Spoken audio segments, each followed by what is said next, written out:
Hello everyone, good evening. उम्मीद करती हूँ आप सभी अच्छे होंगे और स्वस्थ होंगे। स्वागत है आप सभी का टॉपिक वाइज एमसीक्यू सीरीज में। हम लोग आज हिंदू सामाजिक संगठन से संबंधित प्रश्नों को हल करेंगे।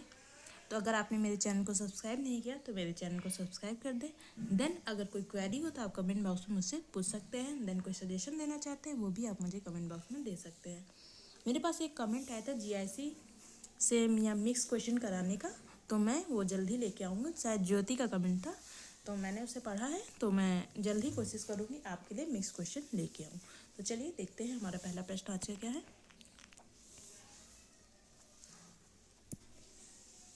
हिंदू आश्रम व्यवस्था का मुख्य उद्देश्य था। ऑप्शन ए व्यक्ति का शारीरिक विकास करना, ऑप्शन ए व्यक्ति का सन्यासी बनाना, ऑप्शन सी व्यक्ति को पुरुषार्थ के व्यवस्थित पूर्ति के योग्य बनाना, और ऑप्शन डी है व्यक्ति को सांसारिक जीवन के प्रति उदासीन बनाना। तो बताइए हिंदू आश्रम व्यवस्था का मुख्य उद्देश्य क्या था।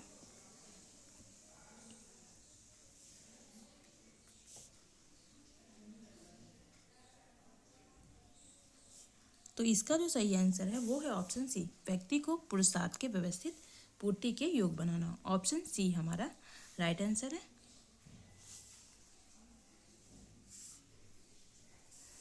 नेक्स्ट क्वेश्चन देखिए, कर्म की अवधारणा संबंधित है। ऑप्शन ए कर्मफल से, ऑप्शन बी पुनर्जन्म से, ऑप्शन सी प्रारब्ध से, और ऑप्शन डी उपरोक्त सभी से। तो बताइए कर्म की अवधारणा किससे संबंधित है। तो इसका जो सही आंसर वो है ऑप्शन ए भी होगा, बी भी होगा और सी भी होगा। कर्मफल से भी, पुनर्जन्म से भी और प्रारब्ध से भी। ऑप्शन डी हमारा सही होगा। नेक्स्ट क्वेश्चन देखिए, इसमें एक तरफ बुक्स दी है, दूसरी तरफ राइटर दी है, आपको इसे मैच करना है।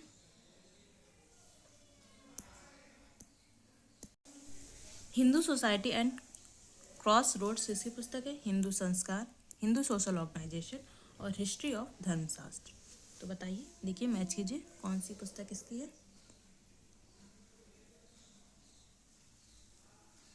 तो Hindu society at cross road ये के.एम. पडिक्कर की है, तो ए का हमारा हो जाएगा 2। हिंदू संस्कार ये राजबली पांडे की है, तो बी का हमारा हो जाएगा 1। हिंदू सोशल ऑर्गेनाइजेशन ये किसकी पुस्तक है, ये पुस्तक है पीएच प्रभु की, तो सी का हो जाएगा हमारा 4। देन हिस्ट्री ऑफ धर्मशास्त्र ये किसकी है, पीवी काड़े की, तो डी का हो जाएगा हमारा 3। 2 1 4 3, 2 1 4 3, ऑप्शन बी हमारा राइट आंसर है। नेक्स्ट क्वेश्चन देखिए, वर्ड शब्द का सर्वप्रथम प्रयोग किया गया था। ऑप्शन ए ऋग्वेद में, ऑप्शन बी पुराणों में, ऑप्शन सी उपनिषदों में, और ऑप्शन डी स्मृतियों में। तो बताइए वर्ड शब्द का सर्वप्रथम प्रयोग कहाँ किया गया था।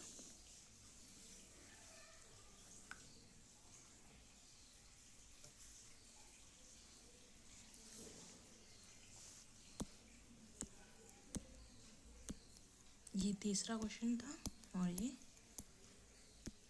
चौथा है। तो आपको ये बताना है वर्ड शब्द का प्रयोग सर्वप्रथम कहाँ किया गया था। तो इसका जो सही आंसर वो है ऑप्शन ए ऋग्वेद में। ऑप्शन ए हमारा राइट आंसर है। नेक्स्ट क्वेश्चन देखिए, निम्नलिखित में से कौन सा 4 पुरुषार्थों का अंतिम प्रकार है। ऑप्शन ए धर्म, ऑप्शन बी अर्थ, ऑप्शन सी काम, और ऑप्शन डी मोक्ष। तो इनमें से बताइए 4 पुरुषार्थ ये धर्म, अर्थ, काम और मोक्ष, इनमें से अंतिम आपको प्रकार बताना है। तो इसका जो सही आंसर वो है ऑप्शन डी मोक्ष। ऑप्शन डी हमारा राइट आंसर है। नेक्स्ट क्वेश्चन देखिए, भारतीय संविधान का कौन सा अनुच्छेद राष्ट्रपति को सामाजिक शैक्षणिक रूप से पिछड़े वर्गों का पता लगाने के लिए एक आयोग को नियुक्त करने का अधिकार देता है। Option A 340(1), option B 341, option C 342 और ऑप्शन डी 365(4). तो बताइए पिछड़े वर्गों का पता लगाने के लिए कौन से आयोग को नियुक्त करने का अधिकार राष्ट्रपति देता है और किस अनुच्छेद में देता है।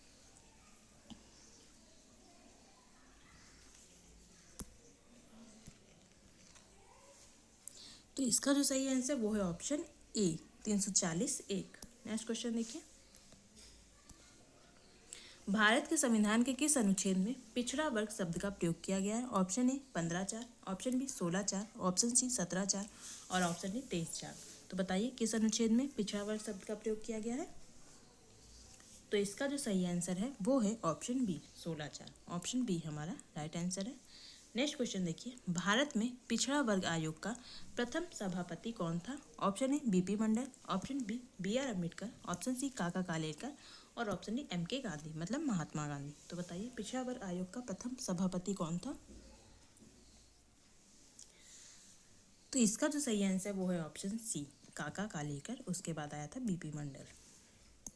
नेक्स्ट क्वेश्चन देखिए, स्त्रियों व कन्याओं का अनैतिक व्यापार निरोध कानून अपने देश में लागू हुआ था, कब हुआ था? ऑप्शन ए वर्ष 1955 में, ऑप्शन बी वर्ष 1956 में, ऑप्शन सी वर्ष 1957 में और ऑप्शन डी वर्ष 1961 में।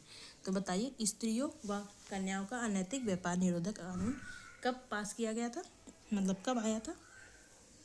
तो इसका जो सही आंसर है वो है ऑप्शन बी वर्ष 1956। ऑप्शन बी हमारा राइट आंसर है। नेक्स्ट क्वेश्चन देखिए, वर्ण आश्रम व्यवस्था में निम्नलिखित में से किसे महत्व दिया जाता है? ऑप्शन ए व्यक्ति को, ऑप्शन बी समाज को, ऑप्शन सी व्यक्ति व समाज दोनों को और ऑप्शन डी उपयोग में से किसी को नहीं। तो बताइए वर्ण आश्रम व्यवस्था में किसे महत्व दिया जाता है? तो इसका जो सही आंसर है वो है ऑप्शन सी व्यक्ति और समाज दोनों को। ऑप्शन सी हमारा राइट आंसर है। नेक्स्ट क्वेश्चन देखिए, इसमें आपको बताना है भारत के संविधान के अनुच्छेद 46 के संदर्भ में निम्नलिखित में से कौन सा कथन सही नहीं है? ऑप्शन ए दिया है, यह राज्य का दायित्व है कि अनुसूचित जातियों के शैक्षिक हितों का ध्यान रखे। ऑप्शन बी है, राज्य का दायित्व है कि वह अनुसूचित जाति अनुसूचित जनजाति के राजनीतिक हितों का संरक्षण करे। ऑप्शन सी दिया है, अनुसूचित जनजाति अनुसूचित जाति के सदस्यों के आर्थिक हितों की देखभाल हेतु राज्य कर्तव्यबद्ध है। और ऑप्शन डी दिया है, राज्य अनुसूचित जाति अनुसूचित जनजाति सदस्यों को सामाजिक अन्याय से बचाएगा। तो बताइए इनमें से अनुच्छेद 46 में क्या नहीं कहा गया है? तो इसका जो सही आंसर वो है ऑप्शन बी, राज्य का दायित्व है कि वह अनुसूचित जाति और अनुसूचित जनजाति के राजनीतिक हितों का संरक्षण करेगा, ये नहीं होगा। जबकि यह राज्य का दायित्व है कि अनुसूचित जातियों के शैक्षिक हितों का ध्यान रखे, ये भी सही है। अनुसूचित जाति अनुसूचित जनजाति के सदस्यों के आर्थिक हितों की देखभाल हेतु राज्य कर्तव्यबद्ध है, ये भी सही है। राज्य अनुसूचित जाति अनुसूचित जनजाति सदस्यों को सामाजिक अन्याय से बचाएगा, ये भी सही है। ऑप्शन बी हमारा रॉन्ग होगा और इस क्वेश्चन का राइट आंसर होगा। नेक्स्ट क्वेश्चन देखिए, निम्नलिखित में से किस अनुच्छेद में अनुसूचित जाति अनुसूचित जनजाति हेतु सेवाओं में आरक्षण का प्रावधान किया गया है? ऑप्शन ए अनुच्छेद 335, ऑप्शन बी अनुच्छेद 336, ऑप्शन सी अनुच्छेद 338 और ऑप्शन डी है अनुच्छेद 339। तो बताइए अनुसूचित जाति अनुसूचित जनजाति हेतु सेवाओं में आरक्षण का प्रावधान किया गया है। तो इसका जो सही आंसर है वो है ऑप्शन ए अनुच्छेद 335। ऑप्शन ए हमारा राइट आंसर है। नेक्स्ट क्वेश्चन देखिए, कर्म के सिद्धांत की व्यापक व्याख्या दी गई है। ऑप्शन ए उपनिषदों में, ऑप्शन बी भगवत गीता में, ऑप्शन सी वेदों में और ऑप्शन डी पुराणों में। तो बताइए कर्म का सिद्धांत इनमें से किसमें दिया गया है या किसमें व्याख्या की गई है? तो इसका जो सही आंसर है वो है option B Bhagavad Gita. Option B हमारा राइट आंसर है। नेक्स्ट क्वेश्चन देखिए, कर्म के सिद्धांत में निम्नलिखित में से कौन सा सही नहीं है? ऑप्शन ए कर्म का सिद्धांत भागवादी है, ऑप्शन बी कर्म का सिद्धांत पुनः जन्म में विश्वास करता है, ऑप्शन सी इसमें कर्मफल अनिवार्य है और ऑप्शन डी कर्म का सिद्धांत व्यवहारिक व वैज्ञानिक है। तो बताइए इनमें से कर्म के सिद्धांत के लिए कौन सा सही नहीं है? तो ये कहना गलत है कि कर्म का सिद्धांत भागवादी है। व्यक्ति इसमें कहा जाता है व्यक्ति को कर्म करना चाहिए, कर्म के अकॉर्डिंग उसे फल मिलेगा, फल की चिंता नहीं करना चाहिए। तो ये तो नहीं मानता है कि भाग्यवादी है। देन कर्म का सिद्धांत पुनः जन्म में विश्वास करता है, ये भी सही है। उसमें कर्मफल अनिवार्य, मतलब अगर आप कर्म करोगे तो आपको कुछ ना कुछ फल अवश्य मिलेगा, ये भी अनिवार्य है। कर्म का सिद्धांत व्यवहारिक और वैज्ञानिक है, ये भी सही है। बिना कर्म के आपको कुछ नहीं मिल सकता, मेहनत करेंगे तभी आप एग्जाम में सफल होंगे। नेक्स्ट क्वेश्चन देखिए, अर्थ धर्म अर्थ काम किस आश्रम में प्राप्त किए जा सकते हैं? ऑप्शन ए ब्रह्मचर्य आश्रम, ऑप्शन बी गृहस्थ आश्रम, ऑप्शन सी वानप्रस्थ आश्रम और ऑप्शन डी संन्यास आश्रम। तो बताइए धर्म अर्थ काम किस आश्रम में प्राप्त किए जा सकते हैं?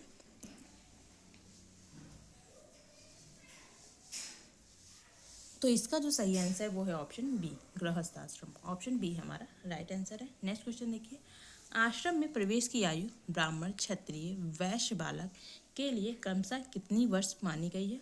ऑप्शन ए 8 वर्ष, ऑप्शन बी 11 वर्ष, 8 वर्ष 11 वर्ष 14 वर्ष, मतलब ब्राह्मण क्षत्रिय, इधर आपके ब्राह्मण की लिखी है देन इधर क्षत्रिय की लिखी है एज, देन इधर वैश्य की लिखी है। ठीक है, इसके अकॉर्डिंग आप देख लीजिए।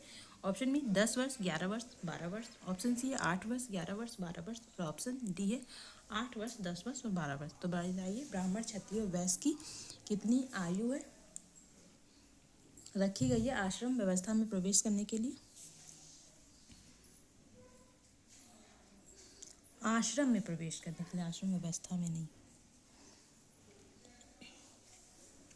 तो ब्राह्मण के लिए कितनी रखी गई है? ब्राह्मण के लिए रखी गई है 8 वर्ष। देन क्षत्रिय के लिए रखी गई है 11 वर्ष और वैश्य के लिए रखी है 12 वर्ष। तो इसमें देखिए कौन सा सही होगा हमारा ऑप्शन? ऑप्शन सी हमारा सही है। ऑप्शन सी हमारा राइट आंसर है। नेक्स्ट क्वेश्चन देखिए, हिंदू धर्म का स्वरूप है। ऑप्शन ए सामान्य धर्म, ऑप्शन बी विशिष्ट धर्म, ऑप्शन सी आपद धर्म और ऑप्शन डी है उपरोक्त सभी। तो बताइए इनमें हिंदू धर्म का कौन कौन से स्वरूप है या कौन सा है? तो इसमें सभी है। ऑप्शन डी हमारा राइट आंसर होगा। सामान्य धर्मी है, आपद धर्मी है और विशेष धर्मी है। नेक्स्ट क्वेश्चन देखिए, संस्कारों की संख्या सामान्य कितनी मानी जाती है? Option A 18, option B 16, option C 14 और ऑप्शन डी 12। तो बताइए संस्कारों की संख्या समानता कितनी मानी गई है? ऐसे तो संस्कारों की संख्या 16 मानी गई है, पर मनुस्मृति में 13 बताई गई है। मनुस्मृति में कितनी बताई गई है? संस्कारों की संख्या 13 बताई गई है। नेक्स्ट क्वेश्चन देखिए, अस्पृश्यता कानून को अधिक प्रभावी बनाने हेतु किसका संशोधित रूप नागरिक अधिकार संरक्षण कानून कब पास किया गया था? ऑप्शन ए 1975 में, ऑप्शन बी 1971 में, ऑप्शन सी 1976 में और ऑप्शन डी 1955 में। 1955 में अस्पृश्यता कानून को अधिक प्रभावी बनाने हेतु इसका संशोधित रूप नागरिक अधिकार संरक्षण कानून कब पास किया गया था? तो इसका जो सही आंसर है वो है ऑप्शन सी 1976। नेक्स्ट क्वेश्चन देखिए, अनुसूचित जाति अनुसूचित जनजाति उत्पीड़न निरोधक अधिनियम किस वर्ष पारित हुआ था? ऑप्शन ए 1850 में, ऑप्शन बी 1955 में, ऑप्शन सी 1961 में और ऑप्शन डी 1989 में। तो बताइए कब पारित हुआ था? तो इसका जो सही आंसर है 1989, ऑप्शन डी हमारा राइट आंसर है। नेक्स्ट क्वेश्चन देखिए, भारतीय संविधान निम्न में से किन अनुच्छेदों के तहत अल्पसंख्यकों के अधिकारों को सुनिश्चित करता है? ऑप्शन ए अनुच्छेद 27-28, ऑप्शन बी अनुच्छेद 29-30, ऑप्शन सी अनुच्छेद 31-32 और ऑप्शन डी अनुच्छेद 33-34। तो बताइए कौन सा सही होगा? तो इसका जो सही आंसर वो है ऑप्शन बी अनुच्छेद 29-30। नेक्स्ट क्वेश्चन देखिए, भारतीय संविधान का कौन सा अनुच्छेद भारतीय समाज में कानूनी रूप से अस्पृश्यता का उन्मूलन करता है? मतलब अस्पृश्यता का उन्मूलन अधिनियम कौन सा है? ऑप्शन ए अनुच्छेद 18, ऑप्शन बी अनुच्छेद 19, ऑप्शन सी अनुच्छेद 17 और ऑप्शन डी अनुच्छेद 335। अभी मैंने आपको बताया अनुच्छेद 35 किसके लिए, तो आप बताइए मुझे। तो अनुच्छेद 35 है सरकारी नौकरियों में आरक्षण के लिए।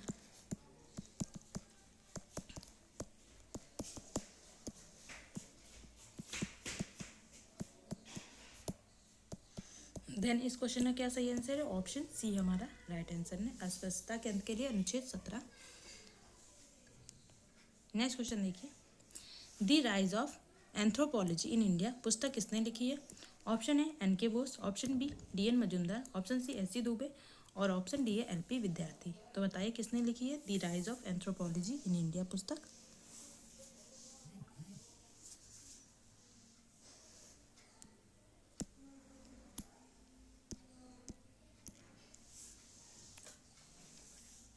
तो इसका जो सही आंसर वो है option B D N. Majumdar. Option B हमारा राइट आंसर है। नेक्स्ट क्वेश्चन है, इसमें जनजाति दी है और आपको बताना है किस लेखक ने किस जनजाति का अध्ययन किया था। भील का अध्ययन किसने किया? बैगा, भूमि और भूमिया। मैच कीजिए आप।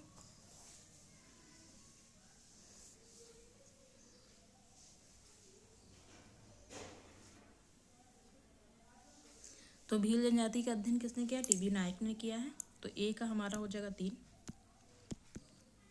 बैगा जनजाति का अध्ययन वेरियल एल्विन करते हैं, तो बी का हमारा हो जाएगा 4। भूमि जनजाति का अध्ययन कौन करता है? ये करते हैं सुरजीत सिन्हा, तो सी का हो जाएगा हमारा 1। और भूइयां जनजाति का अध्ययन एस.सी. राय, और एस.सी. राय ने उरांव जनजाति का भी अध्ययन किया है, इसे भी आप नोट कर लीजिएगा। तो हमारा डी का हो जाएगा 2। 3 4 1 2, 3 4 1 2 देखिए किस ऑप्शन में, ऑप्शन डी हमारा राइट आंसर है। नेक्स्ट क्वेश्चन देखिए, इसमें एक तरफ पुस्तक के नाम दिए हैं, देन एक तरफ राइटर्स दिए हैं, उसको आपको मैच करना है किसकी पुस्तक कौन सी है। हर्जिन elite, social scientist, Asian drama और द न्यू साइंस।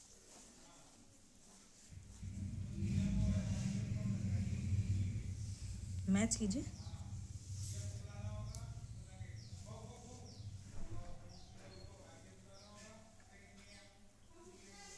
तो इसका जो सही आंसर पहले देख लेते हैं। हर्जन लीड किसकी है, सच्चिदानंद की है, ए का 1 ऑलरेडी मैच है।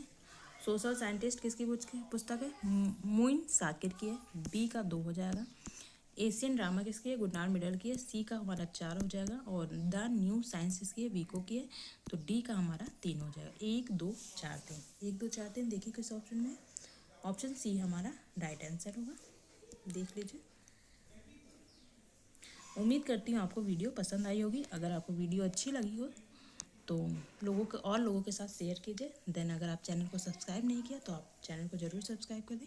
वीडियो देखने के लिए आपका बहुत बहुत धन्यवाद। मिलते हैं कल इसी टाइम पर, और जल्दी मैं मिक्स MCQs भी लेके आऊँगी टॉपिक वाइज। हर जो एग्ज़ाम होने वाला है जैसे GIC GDC सबके लिए मैं अलग से MCQ 100 स्पेशल कराऊँगी। ठीक है, चलिए मिलते हैं कल। Bye bye, good night.